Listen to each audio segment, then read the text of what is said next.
Ito na nga guys ang ating latest update ngayong July 21, 2024. Tama-tama po ito guys sa mga naghahanap ng mga budget phone. At syempre yung tablet na gagamitin po ng ating mga estudyante. Ngayong especially ngayong papasok na, malapit na yung pasokan natin. Tama-tama pa po sa mga naghahanap dyan ng budget na tablet. Ito guys, unahin na natin yung tablet ni ITEL. Ito yung kanilang Vista Tab 30 4G. Guys, maganda dito, nalalagyan to ng SIM ha.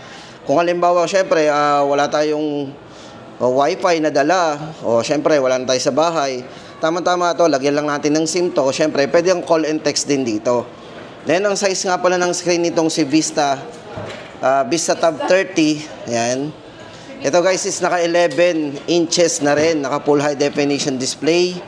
At ang maganda dito guys, meron tong 7,000 mAh battery. O, di ba? Tapos, naka na rin siya, dual speaker. Yan. Naka dual speaker na din. O, ito guys, 6,999. Yan, 6,999 po sa naghahanap dyan ng ng budget na tablet. Tapos guys, yung kanilang P55, ito para sa dalawang variants po nito. Ito guys, unahin na natin ang presyo nito. Isang 4,999 at ang isa po ay 5,499. Meron sila pong difference na 500. Ito pong 4,999, ito yung may maximum RAM na 24GB RAM, 128 internal storage.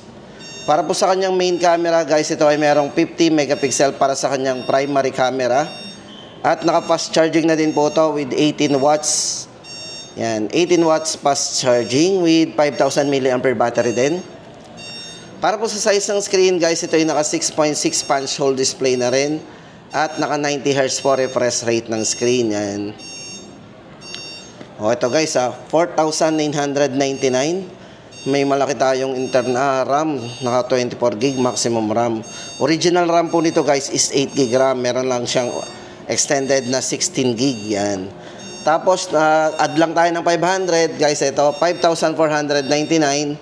Dito naman po ay naka 256GB na po tayo. So, doble na po ang ating internal storage. Yan. Yan po yung dalawang presyo guys na pagpipilian natin. P55, 4,999 at 5,499. Tapos guys, ito pa, budget phone pa rin to. Kung tayo medyo namamahalan pa rin doon sa 4,999, no worry guys, yung kanilang awesome A70, itong A70 nila. Guys, ito yung 128GB po nito, 3,999. At yung isa po ay 4,499.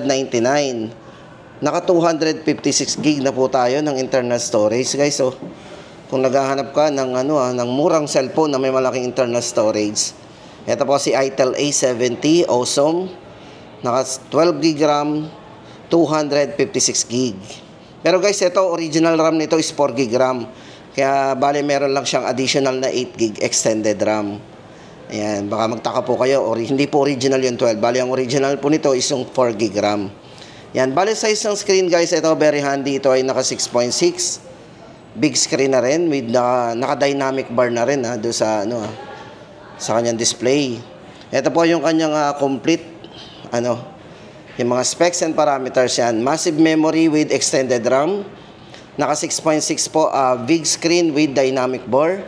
Camera, naka 13 megapixel super HDR camera. At kung battery naman guys, meron siyang all-day battery din. Meron siyang 5,000 mAh battery at naka advanced octa-core processor na rin. For security unlock guys, ito yung naka side fingerprint and face unlock. Yan. At yung kanyang OS, ito ay naka-upgraded OS 13 system. Yan. Awesome A70, 4,499. Napakamura.